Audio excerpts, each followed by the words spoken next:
হরে কৃষ্ণ। জয় জগন্নাথ প্রভু। জয় জগন্নাথ। আপনি জগন্নাথের জন্য কি তৈরি করছেন? আজকে জগন্নাথের জন্য এই বিরিয়ানি উঠছে। বিষ্ণু ভোগ বলুন, একদম বিষ্ণু ভোগ। গুরু মহারাজ আমাদেরকে নিষেধ করেছেন বিরিয়ানি বলতে, হুম যেহেতু আমরা ভগবানের সেবায় এটি অর্পণ করি, হুম সেই জন্য আমাদেরকে কি বলতে হবে? বিষ্ণুভোগ। বিষ্ণুভোগ বলতে হবে। আজকের বিষ্ণুভোগ কি কি দিয়ে রন্ধন করা হয়েছে? আজকে বিষ্ণুভোগ রয়েছে, আজকের এই আলু রয়েছে, আচ্ছা, পনির রয়েছে। পনির রয়েছে? পনির তো শেষ হয়ে গেছে। একদম আরো আছে, এদিকে আরো আছে। এক বল রয়েছে পনির, আর এদিকে প্যাকিং হয়ে দোকানে চলে যাচ্ছে, তাই তো? হ্যাঁ একদম।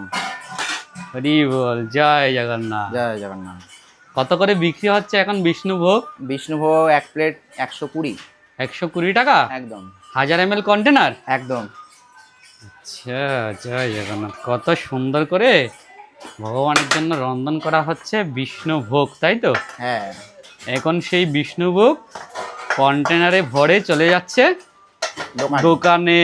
জয় জগন্নাথ।